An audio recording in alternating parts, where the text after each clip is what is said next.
are still red.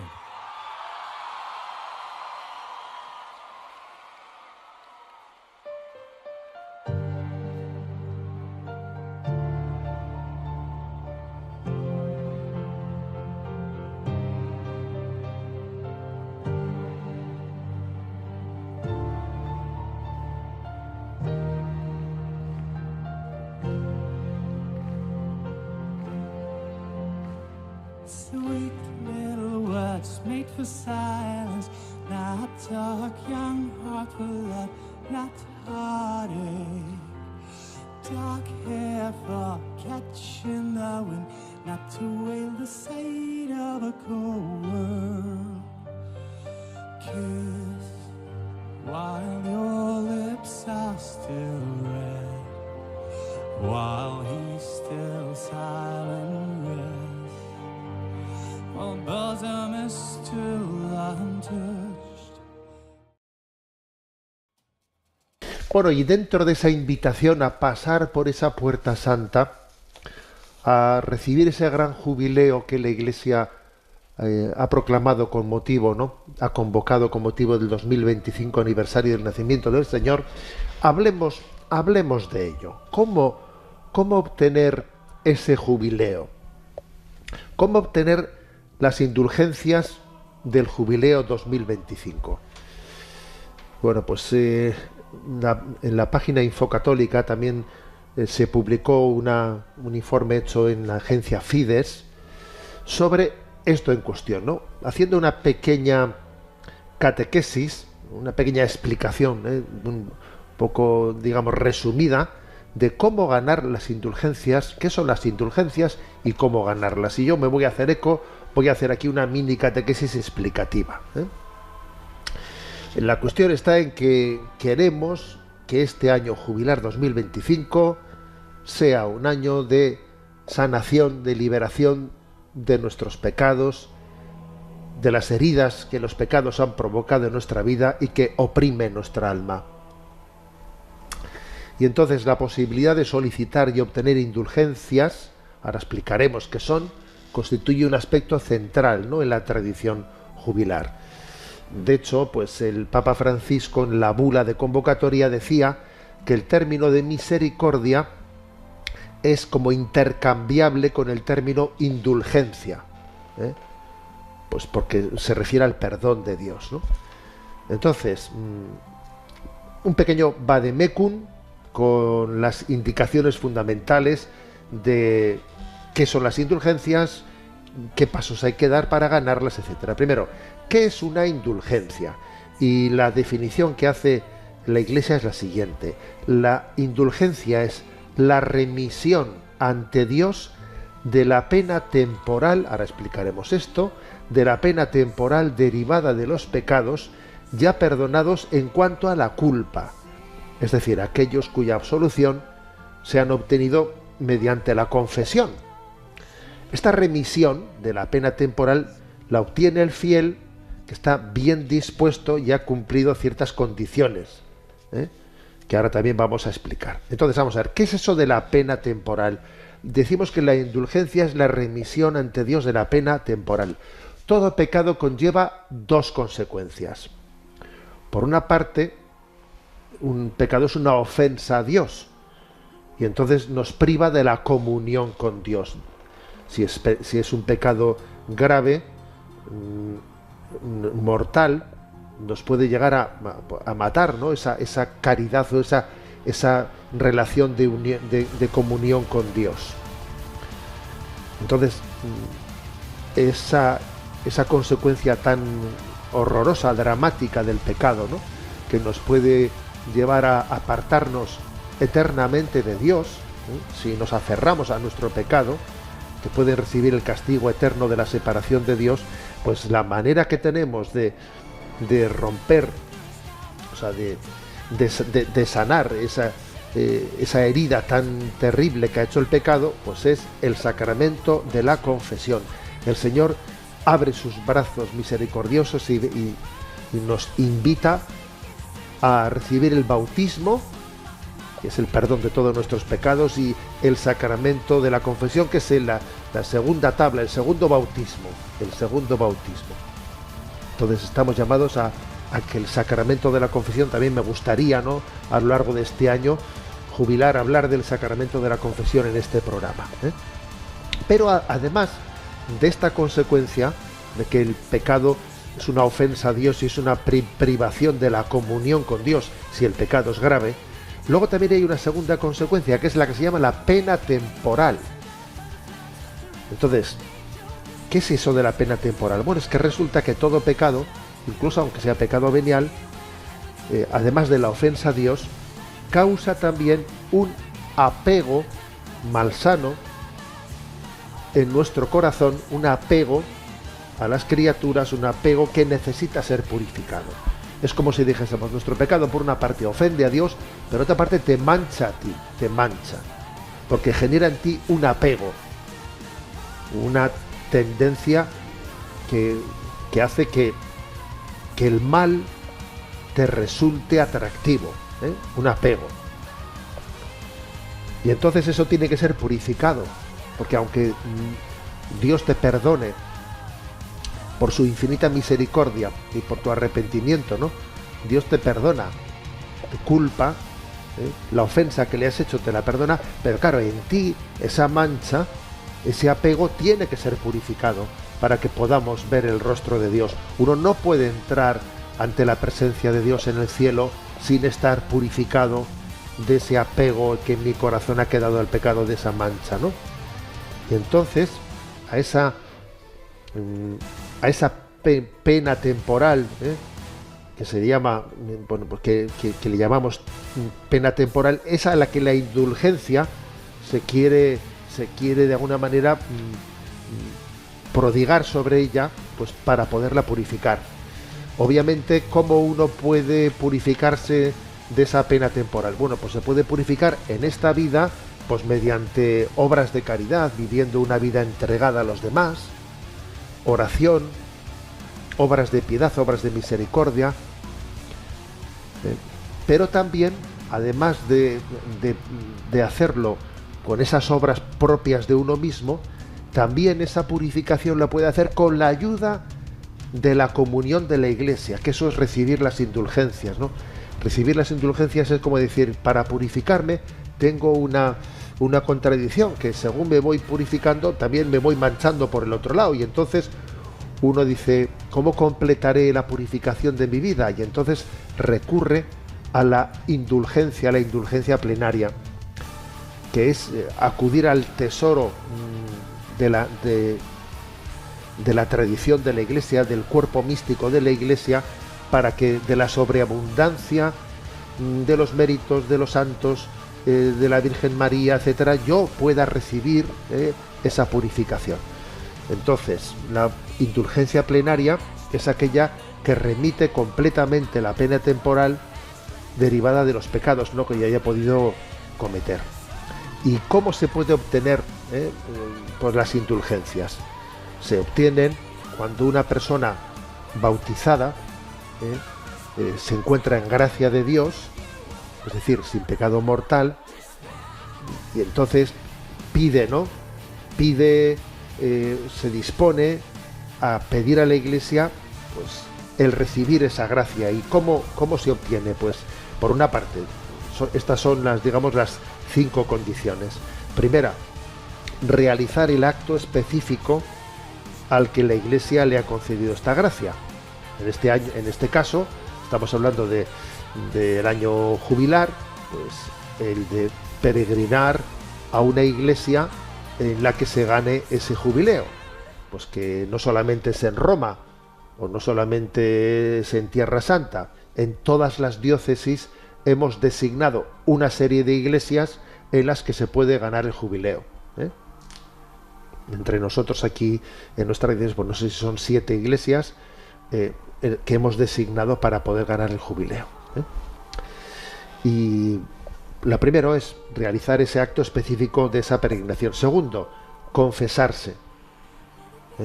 Uno se tiene que confesar pues unos 10 días antes o 10 días después de ese día en el que va a hacer esa peregrinación. Realizar la comunión eucarística. Va a ese lugar y comulga ese día que quiere ganar la indulgencia. En cuarto lugar, reza por las intenciones del Papa. Por ejemplo, un Padre Nuestro, una Ave María, pidiendo por las intenciones del Papa. Y en quinto lugar, que es quizás, ¿no?, pues el reto más importante, pues es pedir una contrición perfecta, es decir, pedir un verdadero arrepentimiento de nuestra vida que excluya todo afecto al pecado, incluso al pecado venial. O sea, tener un verdadero deseo de que mi corazón esté libre de apegos malsanos, ¿no? Pedir esa gracia de contrición interna. Así se obtiene la indulgencia plenaria. Claro, es posible que si una persona pues intenta hacer la indulgencia plenaria, pero no tiene una contrición perfecta porque sigue teniendo apegos en su corazón, etcétera, pues es posible que la indulgencia que gane no sea plenaria, sino que igual es una indulgencia parcial. Pero bueno, la indulgencia parcial también es muy importante, porque claro, la indulgencia plenaria es que alguien quede plenamente purificado de toda la pena temporal que se deriva de sus pecados, pero es posible que quede parcialmente liberado. Bueno, pues bendito sea Dios, ¿no? Pero obviamente aspiramos a la indulgencia plenaria, para la cual, repito, se necesitan, son 5 cosas. Peregrinar a esa iglesia, confesarse pues ese día, o una semana antes, o 10 días antes, o 10 días después, comulgar, rezar por el Papa y hacer un acto de contrición y de purificación de todo afecto desordenado a nuestros pecados, incluso a los pecados veniales, ¿no? Bueno, también hay que decir una cosa, y es que en esta presentación que ha hecho la Iglesia sobre cómo ganar la indulgencia, las indulgencias plenarias, pues el Santo Padre ha ido más allá y ha subrayado también que existen otras formas de ganar esta indulgencia en el año jubilar, no referidas no exclusivamente a los enfermos, que eso es obvio, ¿no? Pues los enfermos, los ancianos que no pueden salir de casa, los presos, los que están hospitalizados. Ya sabemos que sin necesidad de peregrinar a un templo se pueden unir místicamente, se pueden unir para ganar esa indulgencia, pero incluso digamos que en esta oportunidad se ha subrayado que además de las peregrinaciones o visitas piadosas a los lugares jubilados, también se puede ganar la indulgencia jubilar mediante, dice aquí, la participación en misiones populares, la participación en ejercicios espirituales, encuentros de formación sobre el Concilio Vaticano II o Catecismo de la Iglesia Católica. Ojo, que estoy hablando en Radio María, donde se explica el Catecismo de la Iglesia Católica. Y aquí se dice que la participación en una formación sobre el Catecismo de la Iglesia Católica también obtiene la indulgencia plenaria. Dice también la realización de las obras de misericordia corporales y espirituales, la realización de actos penitenciales, tales como, dice, redescubrir el valor penitencial de los viernes, dice, absteniéndose durante al menos un día de distracciones inútiles inducidas por medios de comunicación y redes sociales. O sea, aquí hay una invitación, por ejemplo, a decir, voy a pasar un día sin redes sociales, y tiene indulgencia plenaria. También habla de consumos superfluos.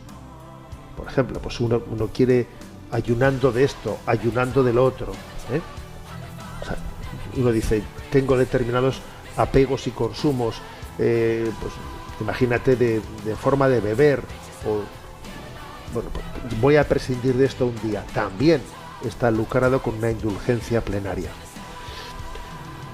También dice apoyar obras de carácter religioso social, especialmente en favor de la defensa y protección de la vida en todas sus fases. O sea, aquel que apoya a las asociaciones pro vida.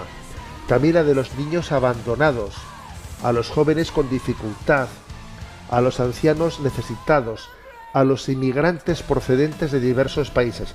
Todo ese tipo de acciones y de voluntariado, o con apoyar este tipo de iniciativas o asociaciones que trabajan en estos sectores, que corresponden son el Mundo Provida, la ayuda a la infancia abandonada, jóvenes en dificultad, ancianos necesitados, inmigrantes procedentes, todo ello también está ligado a poder lucrar, poder ganar la indulgencia plenaria. Y dice después específicamente dedicar una parte de nuestro tiempo a actividades de voluntariado, o de compromiso personal, también eso. O sea que, como veis, pues hay toda una serie de invitaciones a que podamos, para que podamos acercarnos, ¿no?, a esa fuente de gracia. Y luego además hay una cosa que para mí también ha sido sorprendente conocerla, y es que, a pesar de que la regla general afirma que solo se puede conceder la indulgencia plenaria una al día, se puede ganar una indulgencia plenaria al día para uno mismo, que además puede después ofrecer por un alma del purgatorio, esta instrucción emitida, ¿no?, por la Penitenciaría Apostólica, ha establecido que en esta oportunidad los fieles que hayan realizado el acto de caridad en favor de las almas del purgatorio, si se acercan legítimamente al sacramento de la comunión por segunda vez en un mismo día, dice que se puede obtener también una segunda indulgencia plenaria. O sea, la Iglesia permite una segunda indulgencia plenaria aplicable solo a los difuntos, ¿no? Lo aplica a un difunto, a un alma de purgatorio. Bueno, entonces, como veis, a ver, yo creo que en esta instrucción emitida por Penitenciaría Apostólica, ¿no?, con la cual se explica cómo poder ganar el jubileo y cómo poder ganar las indulgencias plenarias, pues creo que se ha hecho una labor catequética y pedagógica muy importante. Y entonces yo creo que tiene que anidar en nosotros un espíritu de decir, pero qué bueno, pero qué regalo, ¿no? Pero qué año jubilar es este que me ofrece la Iglesia, qué oportunidad de conversión. Esta oportunidad de renovación en nuestra vida no la podemos perder, no la vamos a perder. El Señor nos va a renovar. Y además nos va a hacer misioneros de la misericordia, rescatando almas del purgatorio. ¿Tú sabes lo que es eso en tu vida? ¿Tú sabes lo que es que Dios te permita colaborar con Él, ¿no?, pues por la purificación de las almas? Qué gran obra de misericordia es esa. Acordaros de que una de las obras de misericordia espirituales es rogar a Dios por vivos y difuntos. Bueno, pues ahí queda, cómo obtener indulgencias y cómo ganar el jubileo, ¿no? Cómo ganar el jubileo del año 2025 del nacimiento de Jesucristo.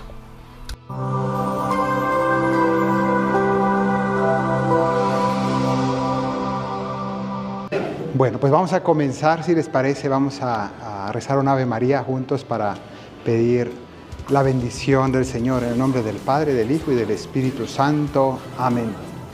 Dios te salve María, llena eres de gracia, el Señor es contigo. Bendita tú eres entre todas las mujeres, bendito es el fruto de tu vientre, Jesús. Santa María, Madre de Dios, ruega por nosotros los pecadores, ahora y en la hora de nuestra muerte. Amén. Cristo, Rey nuestro, Virgen prudentísima, María, Madre de la Iglesia, ruega por nosotros. En nombre del Padre, del Hijo y del Espíritu Santo. Amén.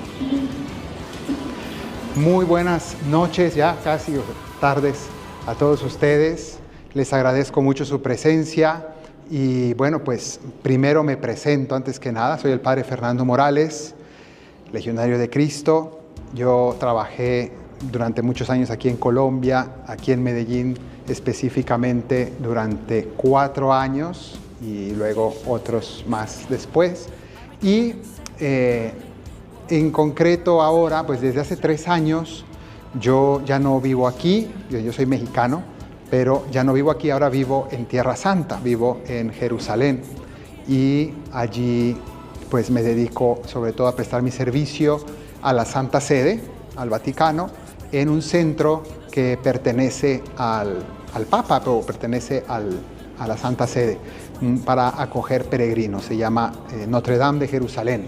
Y en ese lugar, pues ahí presto mis servicios pastorales y también pues de gestión del lugar, ayudo con muchas cosas. Entonces, ahora me encuentro visitando Colombia, visitando Medellín, y quiero aprovechar esta oportunidad para hablar acerca de lo que va a ocurrir, el evento que vamos a tener el año próximo, que es una ocasión muy especial, un año santo o un jubileo. Y entonces creo que es interesante entender qué es ese concepto, de dónde sale, por qué lo celebramos, un poquito de contexto histórico, pero también para saber bien cómo vivirlo mejor y cómo aprovechar esa ocasión y cuál es el sentido que tiene, ¿no? Porque es todo un año y es un año especial. Entonces, quisiera comenzar mostrándoles lo primero, esta imagen, donde aparece este cuerno que es en forma de trompeta. Voy a explicar por qué lo pongo aquí. La palabra jubileo viene del hebreo Yobel, y también viene de la palabra júbilo, en latín jubilum. Júbilo es alegría y gozo, un año de gozo, pero esa misma palabra viene de esta raíz hebrea que es el Yobel, que es el nombre de este cuerno, y que no es un instrumento musical. El Yobel es un instrumento para anunciar el inicio de un tiempo santo. Si ustedes van ahora, yo que tengo esa dicha de vivir en Jerusalén, pero más que haya guerra en este momento, siempre es una dicha estar en la Tierra Santa. Y allí los viernes, al caer la tarde, se escucha el shofar, que sería el nombre propiamente del cuerno, o del Yobel, y al escucharse ese sonido significa que inicia el día santo, el sábado o el Shabbat, y entonces es un anuncio de un inicio de un tiempo santo. Entonces el jubileo es el anuncio o el inicio de un tiempo santo, y en este caso de un año santo, no de un día santo, sino de un año santo. Nosotros tenemos días santos, ¿no? Por ejemplo, en fechas especiales, en una solemnidad de la iglesia, especialmente tenemos el día de la Navidad, el día de la Pascua, la Semana Santa. Tenemos tiempos santos en el año, ¿no? Días muy especiales que consideramos que ese día hay una acción de Dios especial. Vamos a la iglesia celebra de manera especial. Bueno, pues así como hay días santos o Semana Santa, también tenemos año santo. ¿Y de dónde viene esto del Yobel? Pues precisamente era la tradición tomada de la Biblia. Y en la Biblia está el libro del Levítico. El libro del Levítico tiene muchos ritos y muchas normas rituales. Pero en el capítulo 25, es fácil de recordarse porque estamos hablando del año 2025, entonces ahí nos lo aprendemos fácil. En el capítulo 25 del libro del Levítico habla acerca del año santo, que es un año que aparece allí en la Biblia. ¿Y en qué consistía este año? Era un año de reinicio de todo el orden social y religioso.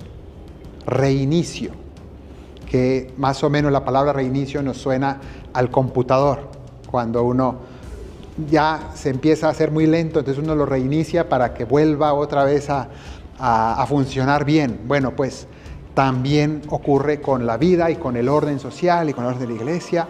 Bueno, pues en el caso de la Biblia habla de todo el orden social del pueblo de Israel. ¿Y cada cuánto se hacía esto? Bueno, pues en la Biblia y en el pueblo judío, el número fundamental, el número más especial y más simbólico es el número 7. Y de hecho es el primer número que aparece en la Biblia en cierto sentido, porque habla de que la creación hecha en 7 días.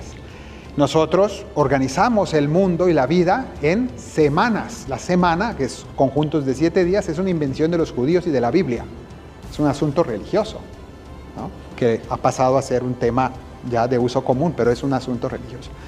¿Y por qué? Porque el 7, la palabra en hebreo 7, Sheva, es al mismo tiempo, significa 7 y significa alianza o pacto. Entonces, los 7 días son recordarle al Señor su pacto con su pueblo. El hecho de que todo el mundo es un pacto con Dios, una alianza con Dios de amor.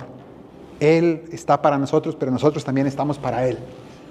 Entonces ese 7 tiene muchos significados y la Biblia está lleno del número 7. Y así como hay semanas de 7 días, conjuntos de 7 días, llamamos semanas, también cada 7 años, hay como unas semanas de 7 años, semanas de años. Y cada 7 años se manda en la Biblia hacer descansar la tierra. Es un ciclo agrícola. Entonces había también unos mandatos de descansar la tierra, las cosechas, varias cosas. Pero el momento más santo de todos era el conjunto de 7 semanas de años. Es decir, 7 veces 7 años.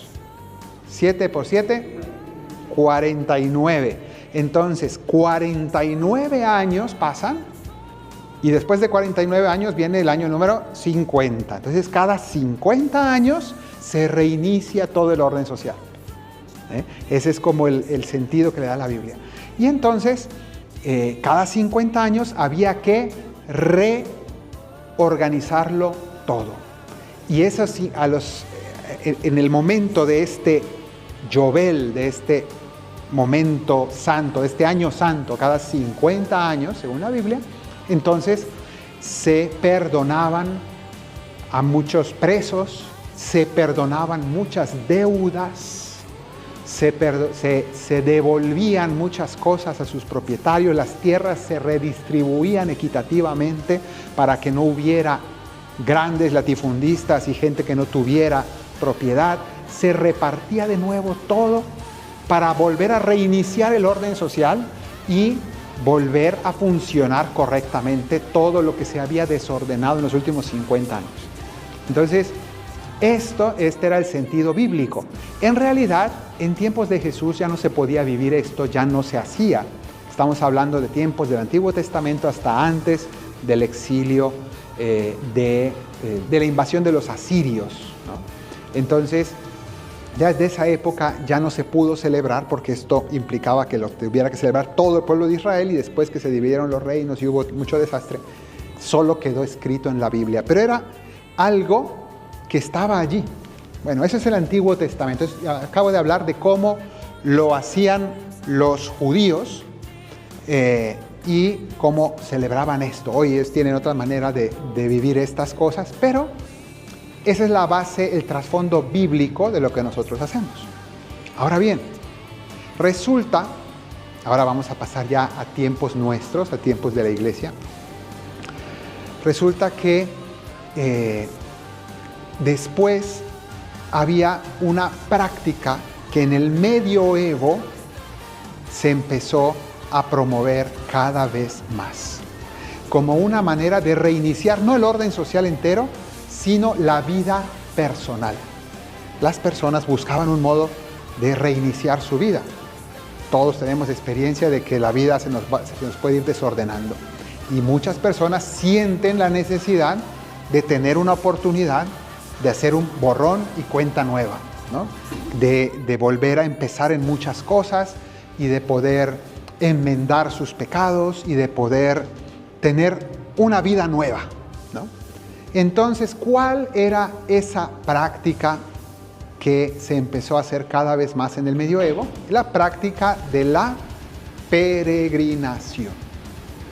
Y especialmente una peregrinación muy importante era la peregrinación a la Tierra Santa. Entonces, allí, bueno, esta es una imagen del Santo Sepulcro, es la Basílica del Santo Sepulcro. Allí abajo es como hoy está la capillita donde se encuentra la tumba de la resurrección, que siempre fue considerado el lugar más santo del mundo, porque es donde el Señor fue sepultado y de donde resucitó, donde inició la vida nueva. Entonces, el sueño y el anhelo de todo cristiano siempre fue el poder una vez en la vida poder visitar y poder estar y poder tocar este lugar. Y en general la Tierra Santa, pero en concreto esto.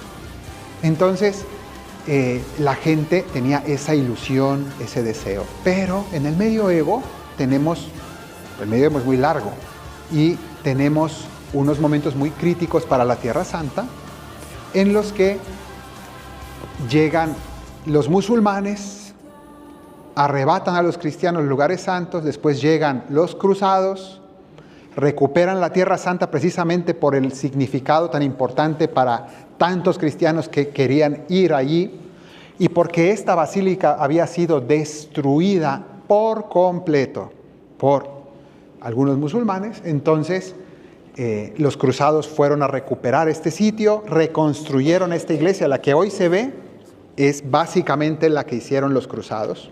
Estamos hablando de finales del siglo XI.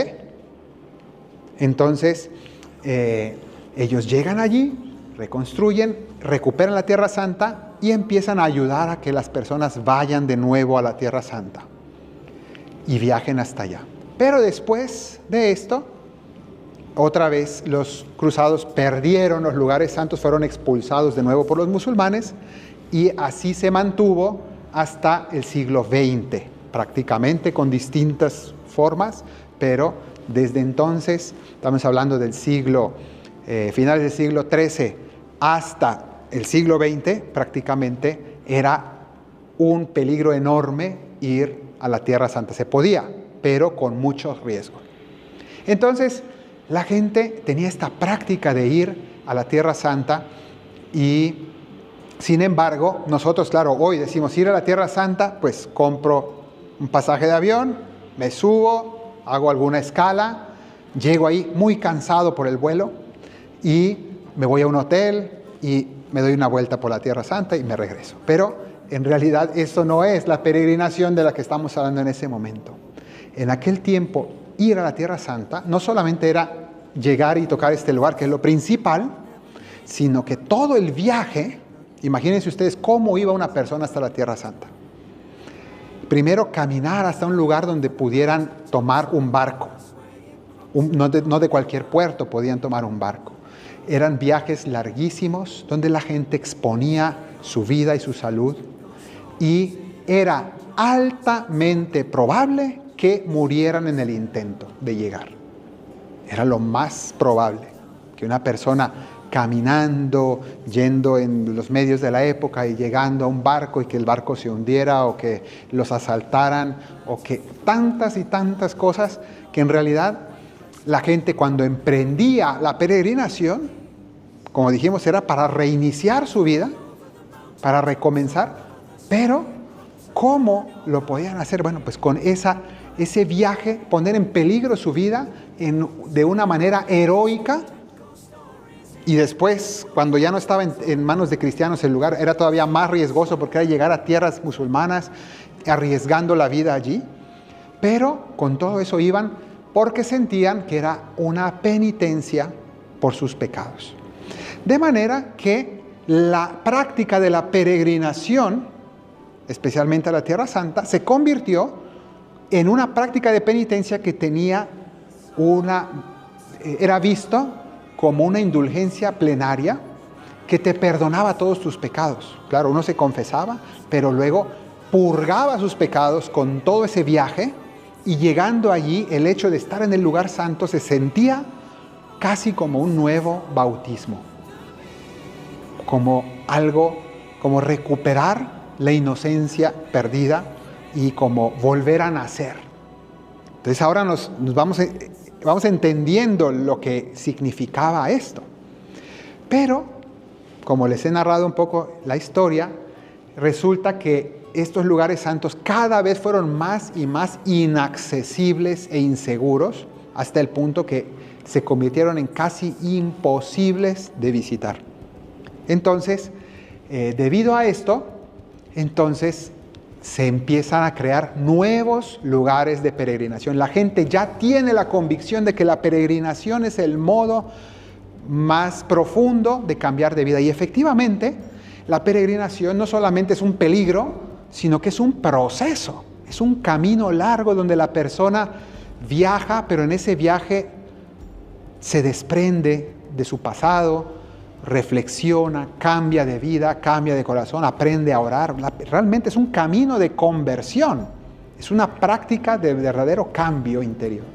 Entonces, la gente ya tiene ese ideal del peregrino, pero ya no pueden ir a Tierra Santa. Entonces, ¿cuál es la segunda opción? Vamos a otra Tierra Santa que es la tumba de los apóstoles del Señor. Concretamente la tumba de San Pedro, el príncipe de los apóstoles, y la tumba de San Pablo. ¿Dónde están enterrados los dos? ¿Dónde murieron ellos dos? En la ciudad de Roma. Entonces, la tumba de San Pedro está en el Vaticano, la Basílica de San Pedro. Esta que está aquí es la actual, que es justamente después del medioevo, al terminar el medioevo. Este es ya del inicios del siglo XVI. Antes estaba una anterior. Y esto hace que la gente empiece a ir a peregrinar, pero ahora a Roma, que además era un poquito más fácil para Europa ir a Roma que ir a Tierra Santa, era más cerca. Pero aún así, estamos hablando de viajes larguísimos y estamos hablando también de algo, de una hazaña verdaderamente para llegar a este lugar, a tocar, y se convirtió en el anhelo de vida. Una vez en mi vida tengo que llegar a tocar la tumba de los apóstoles Pedro y Pablo. Entonces, este fue el segundo paso. Y la otra peregrinación que también empezó a surgir era de otro de los apóstoles. Está Pedro y Pablo, pero luego también está Santiago, apóstol, que era otro de los tres principales apóstoles. De los tres, de entre los 12, los tres más cercanos a Jesús eran Pedro, Santiago y Juan. Entonces se creó la tradición de visitar la tumba de Santiago, que la tradición siempre la ubicó en Galicia, que era considerado el fin del mundo, el último lugar antes de llegar al océano Atlántico, ¿no? Que es lo que llamaban en latín Finisterre, que significa el final de la tierra, donde se acaba el mundo. Entonces, allí la gente peregrinaba, lo que hoy llamamos Santiago de Compostela, o Campo de Estrellas, significa Compostela. Entonces, la gente empezó a hacer el camino de Santiago. Y entonces, de nuevo, las peregrinaciones a Santiago de Compostela se convirtieron en algo muy común. Y gente de todo el mundo iban o a Roma o a Compostela, ¿no? A los que iban a Roma se le llamaban los romeros, eran las romerías, era ir en grupos, se organizaban grupos de gente que se ayudaban para llegar a Roma. Entonces se volvió en una práctica muy, muy frecuente. Y así llegamos al siglo XIII-XIV, es decir, estamos hablando de los años 1200, 1300, y la iglesia empieza a tener ya conciencia de que esto es algo muy, muy popular, que son muchísimas las personas que están haciendo estas prácticas de peregrinación. Le quiere dar un orden y también le quiere dar una cierta bendición especial a esa práctica que hace mucho bien a las almas. Entonces, lo que hace el Papa es declarar unas indulgencias especiales. Y entonces ya a finales del siglo XIII, es decir, 1290 y tantos, se empiezan a proclamar ciertas indulgencias especiales llamadas un perdón especial. Entonces, el que peregrine en tal fecha, tal lugar, recibe un perdón especial. Y de esos perdones queda todavía uno muy famoso a inicios del mes de agosto, que en todo el mundo se practica, que se llama el perdón de Asís, por ejemplo, ¿no? Que es esos días, quien visite una iglesia franciscana en cualquier parte del mundo puede obtener una indulgencia. Entonces, eso viene de esa época, empezaron a hacer estas prácticas y en el año 1300, así exactito, 1300, el Papa Bonifacio VIII declaró el primer jubileo de la historia. Entonces, es la primera vez que el primer jubileo católico de la historia. A imagen de esos jubileos bíblicos que expliqué al inicio, entonces de una manera semejante, un año santo, un año especial de gracia, donde se invitaba a la gente a peregrinar a la tumba de San Pedro y a la tumba de San Pablo, y así reiniciar la vida de uno con una práctica especial, ¿no? Porque en el fondo pues era visto como salir de mi vida, hacer una pausa grande y cambiar toda mi dinámica de existencia y dejar atrás el pecado. Entonces, esto fue el primer jubileo, en el año 1300. Y se empezó a hacer primero cada 100 años, después cada 50 años. Y con el tiempo y la afluencia de gente, un papa decidió que esto se iba a hacer cada 25 años. ¿Para qué? Para que a la gran mayoría de los seres humanos les tocara la oportunidad al menos de vivir un jubileo durante su vida y poder tener esa oportunidad de tener un reinicio profundo, de volver a la conversión. Entonces, desde esas épocas hasta el día de hoy, la Iglesia mantiene la práctica de que cada 25 años hay un jubileo. Es decir, siempre en el cambio de siglo, y después al año 25, al año 50, al 75 y otra vez, ¿no?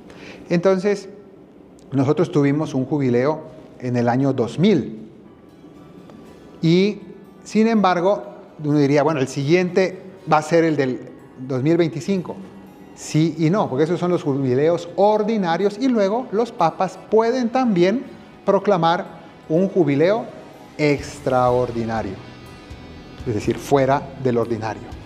Y en este caso el Papa Francisco ya lo hizo. Hace unos años tuvimos el jubileo, que fue en 2018, si no me equivoco, el jubileo de la misericordia, Año Santo de la Misericordia. Entonces, para esa ocasión, ahora explicaré esta práctica, entonces lo que es la puerta santa. Entonces esta foto es para aquella ocasión y volveremos a ver algo similar a finales de este año, cuando inicie el jubileo ordinario. Entonces tuvimos el año extraordinario de la misericordia, proclamado por el Papa Francisco. Este siguiente será llamado el jubileo de la esperanza, así como ya tuvimos uno de la misericordia y el tema central fue la misericordia. El que viene, el del próximo año, estará centrado en vivir la esperanza. Ahora hablaremos algo sobre eso. Y, sin embargo, no habrá que esperar hasta el 2050, sino que sabemos que habrá otro jubileo muy especial antes de eso, que será en el año 2033. ¿Por qué en el año 2033? Porque simbólicamente celebramos los 2000 años. ¿De qué será? 2000 años de la Pascua de Cristo, es decir, de la pasión, muerte y resurrección del Señor. No es algo exacto en el sentido de que la Biblia no nos dice exactamente a qué edad fue esto, pero siempre hemos considerado que aproximadamente Jesús a los 33 años murió en la cruz y resucitó, y por ello pues tomamos el número 33 como referencia de celebración. Y entonces nosotros en el 2033 vamos a celebrar los 2000 años de la redención, y será también un año sumamente especial. Pero para eso todavía faltan 8 o 9 años. Ahora tenemos el jubileo ordinario, sumamente especial. Y entonces, para ello está esta práctica de la puerta santa. ¿Y qué significa esto de la puerta santa? Los peregrinos llegan a Roma pero no solamente llegan a Roma y dan una vuelta, sino concretamente la práctica, esto prácticamente es un sacramental, que es casi como un sacramento. Y se han construido en las basílicas principales unas puertas que solamente se abren en ocasión del jubileo. Y entonces a eso se le llama la puerta santa. ¿Y por qué una puerta? Porque hace referencia a una frase del Señor en el Evangelio de San Juan, capítulo 10. Él dice: yo soy la puerta de las ovejas, ¿no? Entonces nosotros queremos entrar. ¿Puerta de qué? Puerta del cielo, ¿no? Entonces nosotros queremos entrar al cielo a través de ¿quién? De Cristo. Entonces la puerta es Cristo, y al entrar por esa puerta nosotros simbolizamos que queremos entrar por Cristo, a través de Cristo. Entonces esta puerta es una puerta simbólica, una puerta especialmente bella, y hay muchas puertas santas. Esta es la más famosa, la de San Pedro. Es la principal porque es el ingreso de los peregrinos en el jubileo a la tumba de Pedro. Y esta puerta no solamente se cierra con llave, sino incluso cuando termina el jubileo, además de cerrarla, se construye un muro detrás de la puerta, de manera que ahora, para el mes de diciembre, tienen que tumbar ese muro y volver a despejar para que se pueda abrir y comenzar el jubileo. ¿En qué fechas va a ser el jubileo próximo? Bueno, pues inicia no el 1 de enero. Uno diría, pues si es el 2025, será del 1 de enero al 31 de diciembre. No.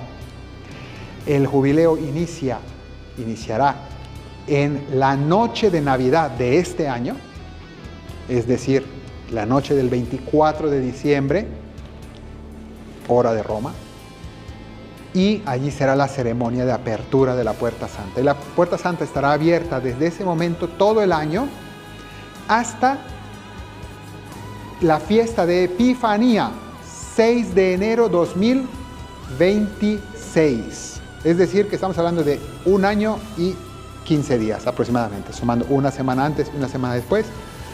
Esa es la duración del jubileo.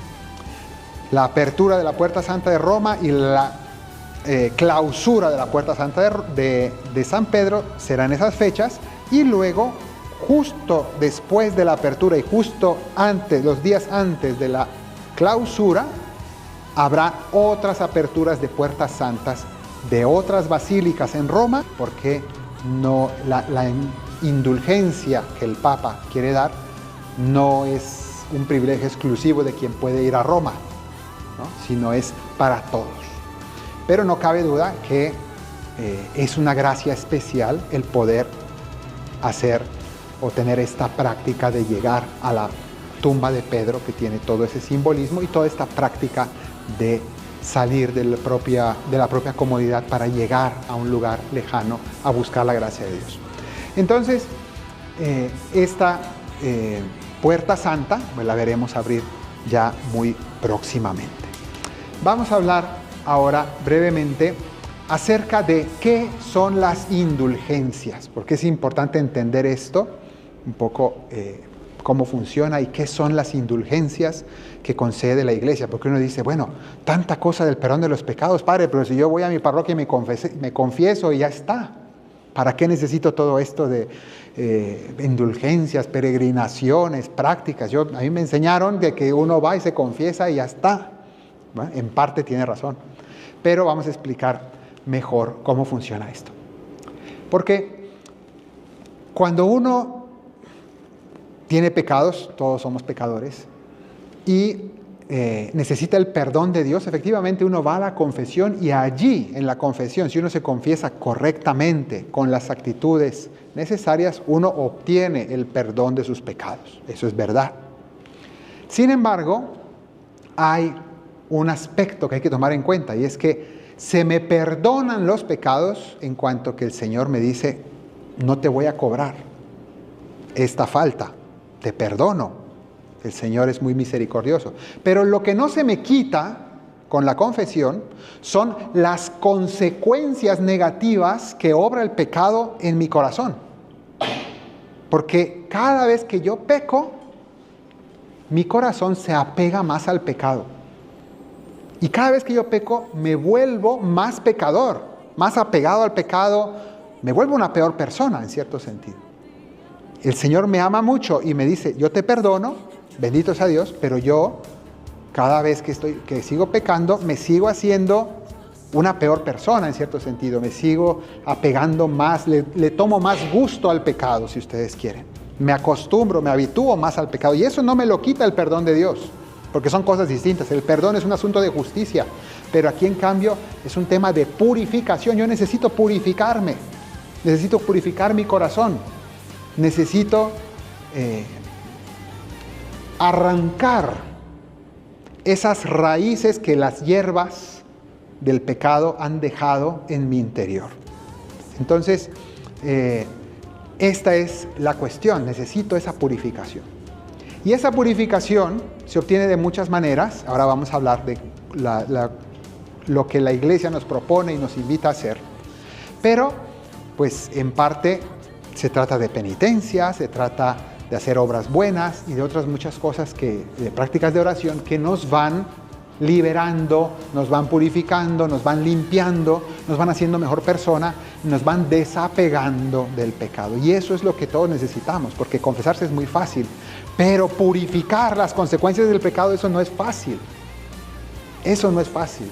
Y por eso uno necesita tanta cosa para que eso me ayude a purgar o a purificar mis pecados. A eso nos estamos refiriendo y ahí es donde entran las indulgencias, ¿no? Entonces, la Iglesia tiene esta práctica de las indulgencias, que es una manera de organizar esta purificación y que viene del hecho de que nosotros creemos que el Señor le dejó a San Pedro y a los sucesores de Pedro la administración de la gracia de Dios en la Iglesia. Entonces, lo que digamos que simplificando, lo llamamos las llaves del reino, ¿no? Cuando el Señor le dijo a Pedro, tú eres Pedro, sobre esta piedra edificaré mi iglesia, las puertas del infierno no las derrotarán. Te daré las llaves del reino de los cielos. Lo que ates en la tierra quedará atado en el cielo. Lo que desates en la tierra quedará desatado en el cielo. Y entonces consideramos que el Papa tiene esa facultad de administrar la gracia de Dios. Entonces, ¿esto cómo funciona? Yo suelo decir que en cuanto a la gracia y al pecado, nosotros, los miembros de la Iglesia, los católicos, todos somos pobres, ante Dios somos pobres, muy pobres. ¿Qué le podemos ofrecer al Señor? Somos pecadores. Somos pobres, pero de familia rica, ¿no? Y entonces cuando uno es pobre de familia rica, uno siente que en el momento que esté en problemas tiene quien le ayude, ¿no? Entonces aquí esto es lo que ocurre con nosotros como pecadores. La Iglesia es muy rica ¿en qué? En santidad. ¿Por qué? Porque hay muchos santos en la Iglesia. Hay muchos santos. Y no me refiero solamente a los santos del cielo, los canonizados, comenzando por la Santísima Virgen y los méritos de todos los que tenemos en los altares. Me refiero al hecho de que en nuestras propias comunidades, en nuestras parroquias, en el mundo real, en la vida real, hay verdaderos santos, no canonizados, pero que hay gente que es santa. Hay personas que viven el amor de Dios de una manera maravillosa, día a día, sin hacer mucho alarde, sin hacerse famosos, desconocidos, pero que Dios sabe que son personas maravillosas que viven de manera extraordinaria. Y muchos, gracias a Dios, hay muchos. Entonces, solo nos enteraremos cuando lleguemos ahí a la otra vida y veamos, ¿no?, que incluso personas tan cercanas a nosotros eran santos de altar, y los hay. Entonces, a veces uno lo percibe un poco, y esos santos tienen una sobreabundancia de méritos. Es decir, ellos no son pobres, son ricos, por gracia de Dios, pero son muy ricos. Personas que dan mucha gloria a Dios con sus sufrimientos. Imagínense cuántas mamás cuidando a sus hijos enfermos, cuántas personas aguantando temas muy graves en sus matrimonios, cuántas personas enfermas, sufriendo cosas terribles, una enfermedad terminal, pero lo hacen con paciencia, con amor, con una sonrisa. Gente santa abunda. Y esos méritos, esa riqueza, tiene un valor ante Dios. Entonces, lo que ocurre es, ¿cómo hacemos para que a mí me toque un poquito de lo que le sobra al otro? ¿Quién es el que nos ayuda un poco a administrar eso? Entonces ya dijimos, el Papa. Él es el que nos ayuda a organizar toda esa economía de la gracia, que es esta manera de distribuir.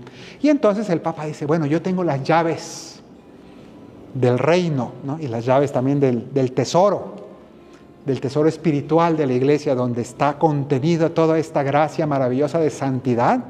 Entonces el Papa dice, yo tengo el encargo del Señor de administrarlo, y yo le voy a dar a usted como un banco. Yo le voy a dar a usted no un préstamo, sino yo le voy a transferir todo lo que necesite usted si me cumple unas condiciones. Y eso es lo que llamamos las indulgencias, ¿no? Entonces el Papa organiza desde la Santa Sede una manera organizada, ordenada, de ganar indulgencias, de ganar esa gracia que necesito para purificar mis pecados, para compensar ante el Señor todo lo que yo he desfigurado en mi corazón por el pecado. Y de esa manera se organizan las indulgencias. Entonces así funciona. Normalmente en la organización actual de la Iglesia, eso se ha reformado y se ha simplificado, pero normalmente lo que se pide para las indulgencias plenarias, hay una lista de prácticas que tienen indulgencia plenaria. Entonces la Iglesia te pide una práctica que tenga indulgencia, ahora vamos a explicarla. Segundo, confesarse en el marco de una semana antes o después de esa práctica. Entonces, práctica me refiero a la peregrinación, a una oración especial, a algo que el Papa nos invite a hacer. Ahora vamos a ver una lista. Entonces, la práctica que tiene indulgencia, confesión en el rango de una semana antes o después, comulgar también con ocasión de esa indulgencia, y finalmente orar por las intenciones del Santo Padre, reconociendo que esto es una gracia que el Papa administra y nos concede, ¿no? Entonces esta manera de organizarlo funciona más o menos como un papá que les da un caramelo a sus hijos si cumplen sus responsabilidades, sus tareas. Entonces básicamente es eso. El Papa dice, miren, todos deberíamos orar, hacer penitencia, portarnos bien, ayudar al prójimo, pero como a veces no nos nace, entonces yo les doy un premio si lo hacen.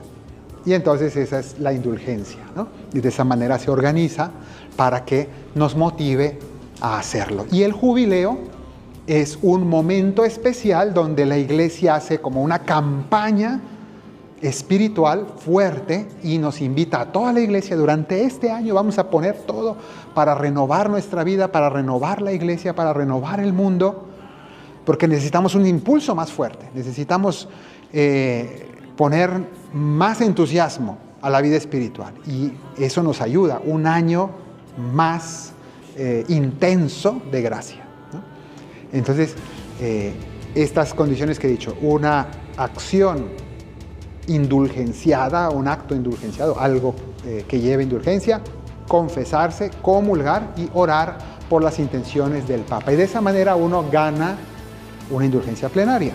Y en cierto sentido es bastante sencillo hacerlo. Pero en el jubileo, y más si uno tiene ocasión de hacer una peregrinación con ocasión del jubileo, es un modo de no solamente ganar una indulgencia sencilla, sino de hacerlo de manera muy solemne, de manera muy especial, para que así uno ponga toda la actitud en el corazón. Porque hay que decir una cosa, las indulgencias, así como las he explicado, no son algo simplemente automático. Ya hice esto, pum, ya estoy salvado. No funciona así. Eso requiere de que uno tenga la actitud interior correcta, de que uno de verdad esté arrepentido, de que uno de verdad esté desapegado del pecado. No se vale decir, no, pues yo gané indulgencia, pero resulta que yo ya tengo organizado los próximos pecados que voy a cometer. ¿no? Como el que va a confesión y dice, padre, me robé una gallina, pero póngale 2 porque voy a por otra, ¿no? Entonces, eso no se puede. Uno tiene que tener un propósito de enmienda y un verdadero desapego, un deseo de no pecar más. Por más de que somos pecadores, sabemos que nos gustan muchos pecados, pero deseo no hacerlo, sinceramente. Quiero cambiar. Y eso es necesario. Entonces, requiere de esa actitud. Y por eso ayuda no solamente las indulgencias cotidianas que uno puede ganar, sino estas indulgencias especiales, en momentos especiales que uno se esfuerza más por conseguirlas, porque esas indulgencias tienen más fruto en nuestra vida, en nuestro corazón. Entonces, por eso la Iglesia invita a estos momentos. Y estas indulgencias, última cosa interesante, estas indulgencias se ganan por nuestros propios pecados, es decir, cada uno de nosotros podemos ganar una indulgencia para pedir perdón y purificar nuestros pecados, es lo que he ido explicando hasta ahora, pero también en el credo, cuando decimos el credo, decimos que creemos en la comunión de los santos. ¿Qué significa esto? Lo que ya dije antes, que somos una familia que comparte la gracia unos con otros. Entonces, también nosotros podemos ofrecer una indulgencia plenaria por un difunto. Entonces eso significa que podemos nosotros ofrecer esa indulgencia por una persona. Todos tenemos nuestros familiares y amigos, seres queridos difuntos, y el mayor acto de caridad que podemos hacer por ellos es ofrecer oraciones, Santa Misa e indulgencias por esas personas. Creo que es por primera vez en la historia, nunca había oído yo nada igual. El Papa Francisco, que le gustan mucho las innovaciones y él va de repente haciendo cosas como que nunca habían sido antes, pues él ha inventado ahora o ha propuesto una cosa muy hermosa, y es que este año próximo, en el jubileo a partir de Navidad, va a ser posible, para quienes deseen, va a ser posible ganar en un solo día 2 indulgencias plenarias en un mismo día. La norma siempre ha sido que máximo una al día, o para ti o para un difunto. Bueno, pues ahora para el próximo año, solo durante este año, todos podrán ganar 2 indulgencias si las 2 son para difuntos. Si las 2 son para difuntos. Entonces, de esa manera puede uno hacer esta práctica, que es una obra de misericordia, de ofrecer las indulgencias y las oraciones por los difuntos. Entonces, esto es una novedad y es una oportunidad grande también para que uno haga ese acto de caridad con muchas personas, sea para un difunto concreto, con nombre y apellido, personas que llevamos en el corazón, o también por los difuntos que más lo necesiten, o por tantas personas. El Señor ya sabrá a quién le conviene más, como uno desee. La cuestión es que uno pueda hacer esta práctica de misericordia con los difuntos, porque un día también nosotros necesitaremos que alguien ofrezca por nosotros. Entonces, haz a los demás lo que quieres que te hagan a ti. Bueno, pues esto es lo de las indulgencias, y ahora vamos a ver cómo o a qué nos invita el Papa, cómo se pueden ganar indulgencias específicamente en el año del jubileo. Entonces, lo primero es la práctica, la más tradicional, que ya hemos explicado, la peregrinación a los santos lugares. En primer lugar, a la tumba de San Pedro, la tumba de San Pablo, donde tuve la enorme dicha de ser ordenado sacerdote allí, y luego la iglesia de San Juan de Letrán, que es la Catedral de Roma. La Catedral de Roma no es el Vaticano, la Catedral de Roma es esta iglesia, San Juan de Letrán, y la Basílica de Santa María Mayor.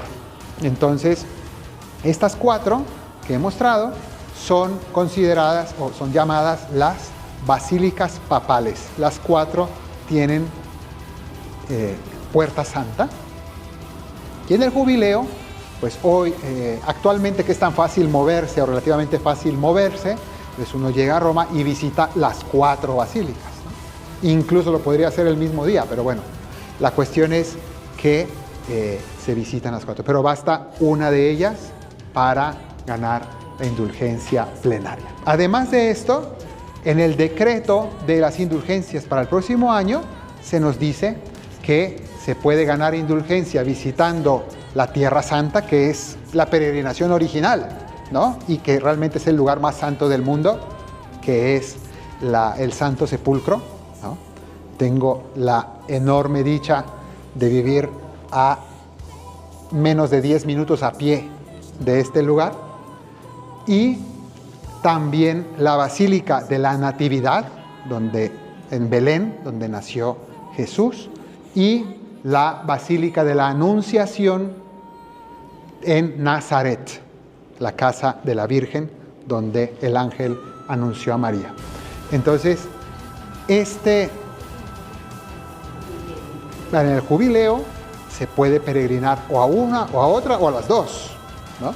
Lo ideal, ¿no?, sería el poder hacer un viaje donde uno pueda visitar Roma y la Tierra Santa.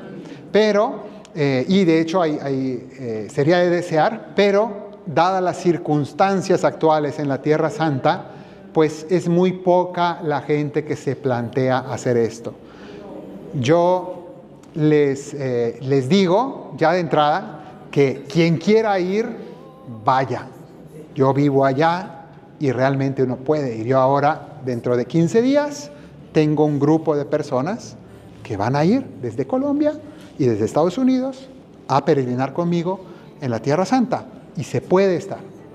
No, vamos a decir que, yo digo, no es que haya peligros encima inminentes, lo que hay es gran incertidumbre. Y claro, la incertidumbre no es porque haya una cosa que te va a caer encima, sino porque no sabes qué va a pasar, si van a cancelar vuelos, si va a pasar esto, si se va uno a quedar varado en el país. Entonces, eso es lo que hace que una persona, pues, normalmente en este momento no están yendo muchas personas, son más bien muy poquitas las que se atreven a ir, pero realmente tiene su premio también, porque en este momento la Tierra Santa está tan tranquila y tan vacía que uno puede visitarla de una manera privilegiada, en donde cada lugar santo está exclusivamente para los pocos valientes que se atreven a ir, y entonces realmente es una visita maravillosa. Ya después les mostraré un poco sobre eso, porque es un privilegio, es un gozo estar ahí en este momento, y vale la pena el riesgo, que no es riesgo de muerte, es simplemente riesgo de incertidumbre, de si me va a tocar atrasar un vuelo, si me va a tocar algo. Entonces realmente es esto, y yo, si me preguntan, yo lo recomiendo. Pero bueno, comprendo que la mayoría de la gente no va a seguir mi recomendación, entonces uno va a Roma como ha sido durante siglos, ¿no? Bueno, vamos a ver otras prácticas. Iba a usar este formato, pero les voy a mostrar en otra lista donde les quiero hacer ver ya les dije los lugares de peregrinación. También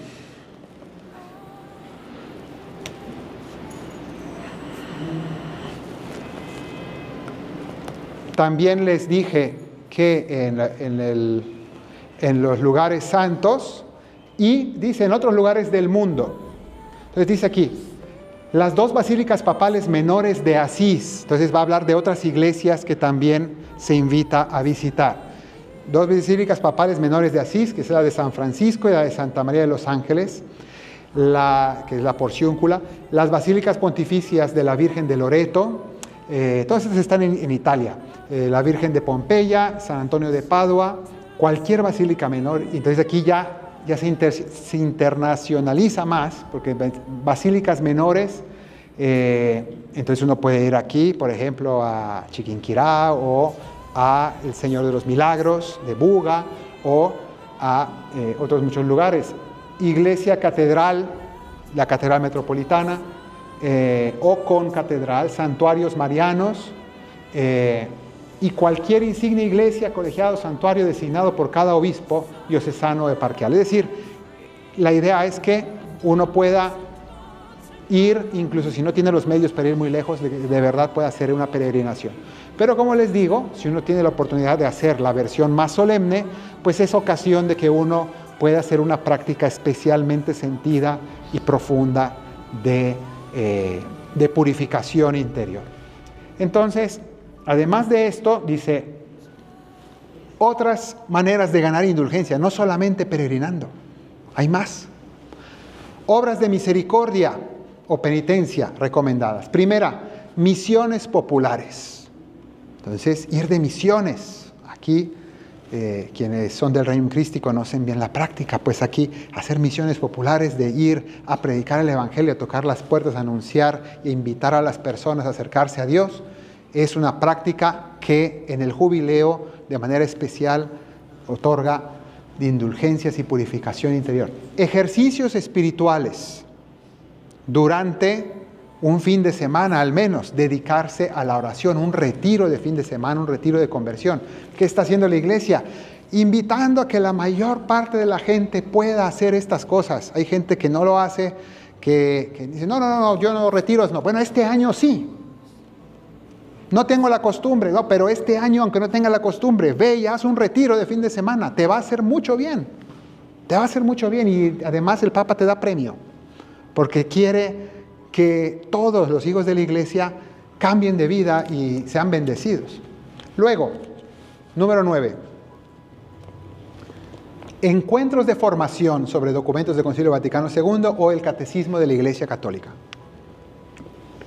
Es decir, una profunda catequesis, que durante ese año se hagan verdaderos programas de formación donde la gente pueda acrecentar su conocimiento del catolicismo, de su fe, de poder conocer mejor el catecismo de la Iglesia Católica.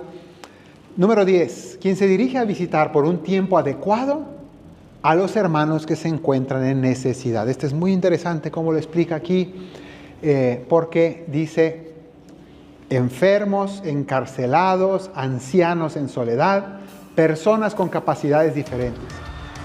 ¿Y cómo hay que hacer esa visita de los necesitados? Dice aquí, como realizando una peregrinación hacia Cristo presente en ellos. Es decir, que en el momento que yo voy a visitar a un anciano, o a visitar a un enfermo, o a visitar a un encarcelado, estoy yendo de peregrinación a Cristo. Estoy yendo a un lugar santo. La cama del enfermo es un lugar santo. La cárcel es un lugar santo. Y muy santo. Que es un lugar de purificación. Es un lugar de sufrimiento. Es un lugar donde Cristo está padeciendo en la persona de los cristianos. Entonces, el darle ese sentido espiritual de ir, y dice, por un tiempo adecuado, es decir, que no es nada más llegué, indulgencia y me voy, ¿no? Ir, dedicarle mi tiempo a la persona, ir a compartir el dolor y llevarle cariño y afecto a esas personas. Entonces, qué importante es que no nos perdamos ninguna. Entonces, no lo veamos como una lista de optativos. ¿Cuál voy a escoger de estas? No, todas. Tenemos, ¿cuántos son? 365 más 14, ¿no? Días. Entonces, una por día al menos. Y ya nos dijeron que podemos hasta 2, entonces imagínense. 11. Esta es muy buena también e importante. Dice, absteniéndose en espíritu de penitencia, al menos durante un día, de distracciones banales. Penitencia. Normalmente hemos hablado de que la penitencia siempre se ha presentado como abstinencia de carne, ¿no? Y está bien.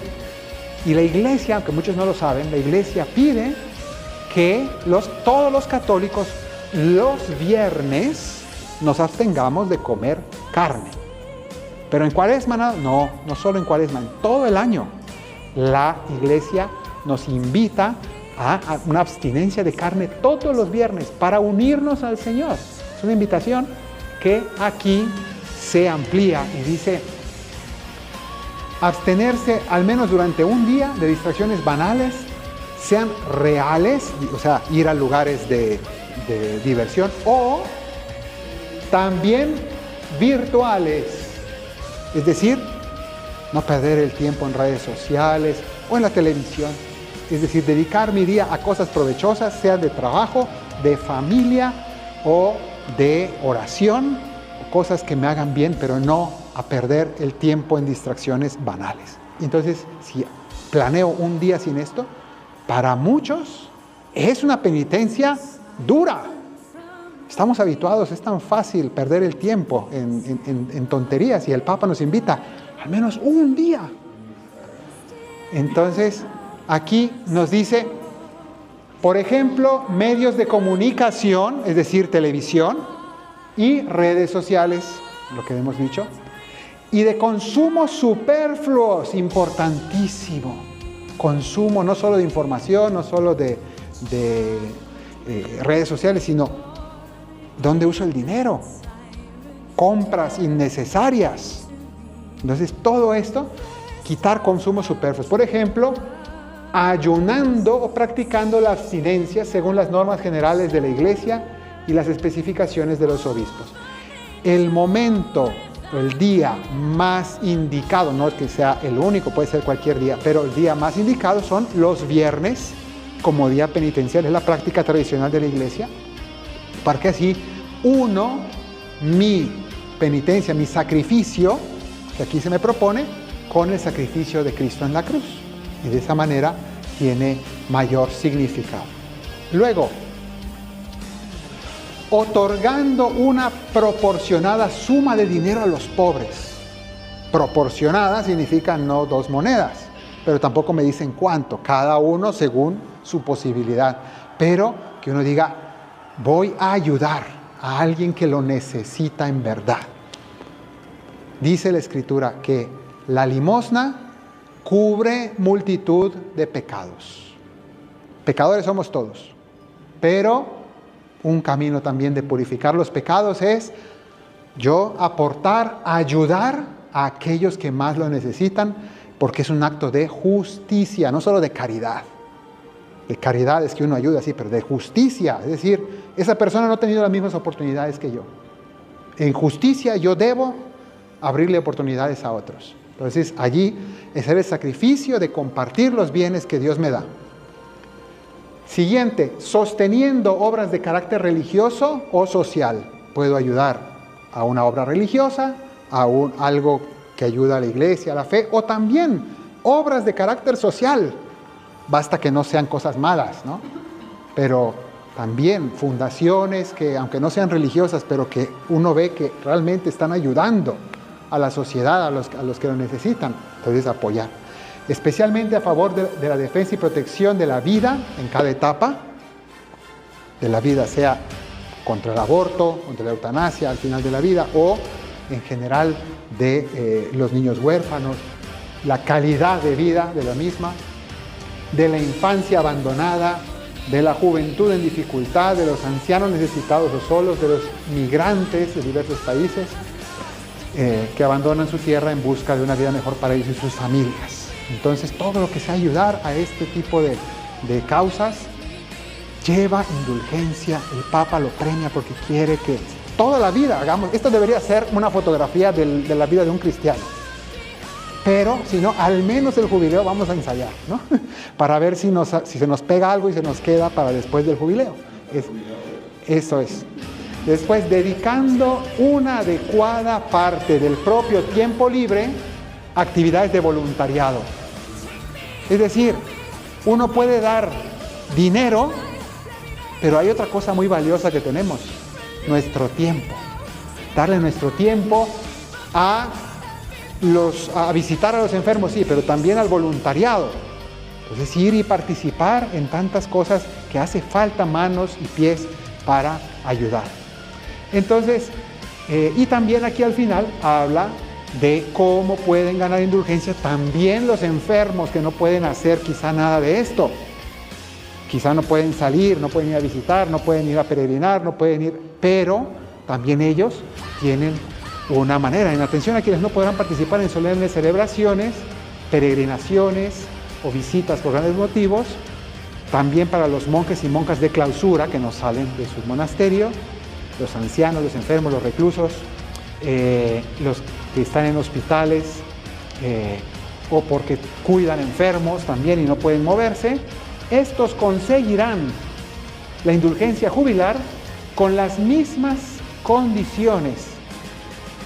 Dice aquí, con las mismas condiciones, si unidos en espíritu a los fieles en presencia, particularmente en momentos en los cuales las palabras del sumo pontífice o obispos diocesanos sean transmitidas a través de los medios de comunicación. O sea, pueden unirse a las celebraciones por televisión o por internet y de ese modo luego rezar el Padre Nuestro, la profesión de fe y otras oraciones conforme a las finalidades del año santo. Entonces, estas son las maneras como se nos invita a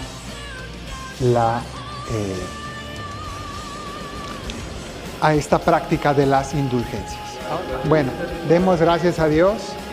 Señor, te damos gracias por todos tus beneficios. A ti que vives y reinas por los siglos de los siglos. Amén. Cristo, Rey nuestro, Madre purísima, ruega por nosotros. Muchas gracias. Gracias, Padre.